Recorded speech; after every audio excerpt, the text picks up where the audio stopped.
Hey everybody, Ted Forbes here and welcome back to The Art of Photography. I want to do a vlog show today because I've got several things I want to share with you. We have the next book challenge and giveaway that I'm going to announce in just a second. We'll get to that.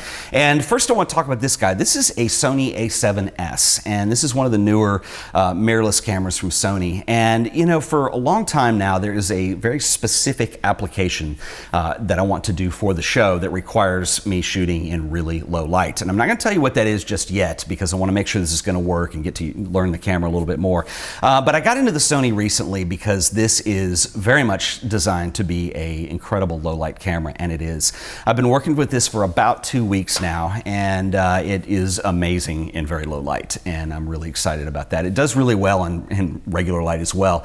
But a couple things about this. It is a mirrorless camera. It is a full frame camera, and it fits right into the Sony NEX E-mount system. And E-mount is a proprietary mount for Sony, but they have a lot of video and still cameras that use this as their standard mount. And I have, if you've watched the show, you probably know that I largely film this with Sony cameras. Right now I'm using an NEX5 that you're viewing this on, and I actually have a 6 as well that I have over here.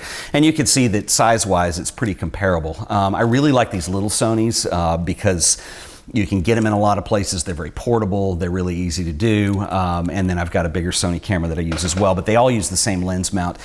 Being a mirrorless camera and being a proprietary format like this E-mount, if you want to use Sony lenses on it, you're a little bit limited in the selection that's actually out there right now. This is only a couple years old. The lenses that are available are really nice if you want autofocus and stabilization and all that, but they're not really affordable in a lot of cases. But the really cool thing about this is because being a mirrorless camera, your distance from the sensor to where the lens attaches is actually very short. So chances are there's an adapter out there that will work with just about any lens that you want to use. Right now I've got one of my favorite lenses. It's an old Canon FD. This is just a 50mm 1.4, and it's one that I really like.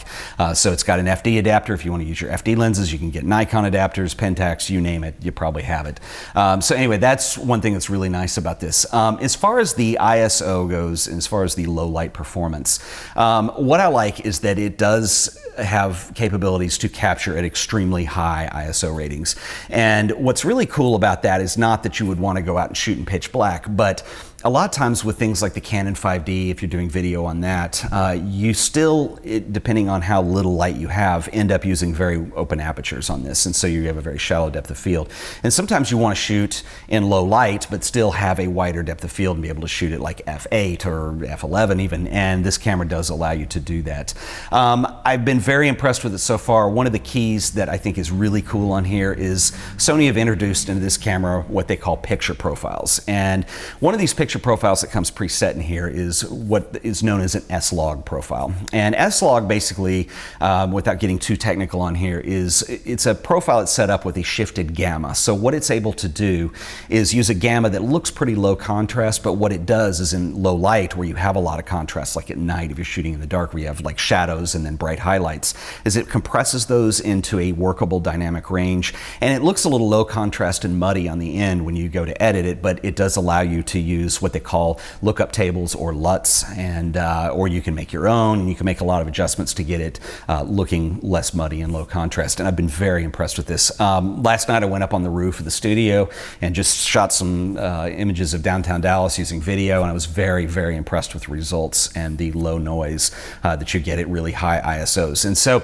I'm not going to be shooting on the roof for the show, but I do have a very specific application that I will announce in the coming weeks that I want to share with you guys that I'm really excited about. Just a couple pros and cons. I know this is really no a formal review or anything, but it is a mirrorless camera. And so for me, I love that for video. I'm not so crazy about it for stills just because you have an electronic viewfinder, and I'm of the old 35mm medium format school where you at least have a ground glass to look at, and there's something about an electronic viewfinder that's just a little foreign to me still. Video is my primary application on this, so that's what I'm most excited about. So for what I'm doing, it works great.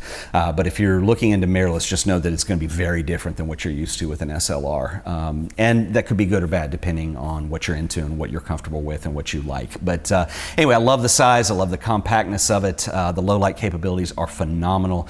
Video is beautiful. There's a new codec in here that allows you to capture, I believe it's 50 megabytes a second or something like that. Anyway, it looks outstanding. So I'm going to be working with that more in the coming weeks, and in the next month or so, I'll have my little unveiling of what we're going to be starting to do on the show that would require a really low light camera. So anyway, all that to say, I'm going to move this for a second because I want to talk about our next challenge and book giveaway. And if you're new to the show or you don't know what we do on these, basically we use Twitter and we'll use a hashtag, and you basically submit images, and what I do is I pick the top 20 or so based around a theme.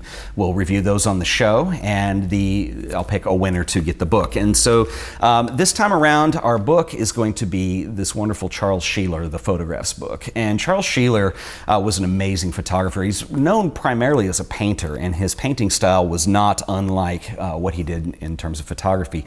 If you think of Americana photography, Edward Hopper, things of that nature, Sheeler fits right nicely into that little space. And anyway, it's a wonderful book. There's some beautiful, beautiful images in here. I'll do a full episode on Charles Sheeler before we're done with the competition too, because I think he's worth talking about. I'll use the book for it. And I'm going to give this away. So one lucky winner will get this, and 20 finalists will get on the show, as we have been doing. And I'm going to change things up a little bit this time because I want to make it a little more simpler, a little more manageable, and people have requested that I do things like set a deadline, so we're going to do that. So here's the deal. Architecture is going to be the theme. We're going to keep it in line with Charles Sheeler. And so architecture pictures is what I'm looking for. You can do interiors, you can do exteriors, you can do urban landscape, but I want to see man-made architecture building shots. And so that's going to be our theme this time around. And I think that's going to be a lot of fun. I think that's going to give us a lot to play with, and hopefully that'll get you guys excited about some stuff.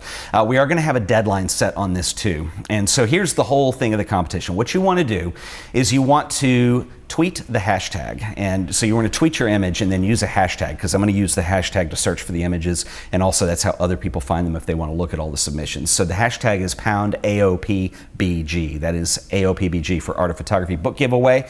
And the deadline is going to be Friday, February 13th. 2015. So that will give you 2 weeks. And so I think that's enough time. If you have shots you want to submit now, that's fine too.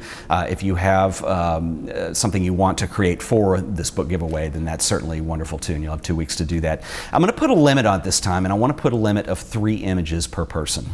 It gets a little out of hand for me and I don't really think it helps anybody's chances on the competition, but I would really recommend just putting your best foot forward and doing your best photo, so doing 1, but I will let you do up to 3. Any more than 3 I won't look at, so it just keeps it less crazy. Last time I had over 200 images to review, and it's just too many.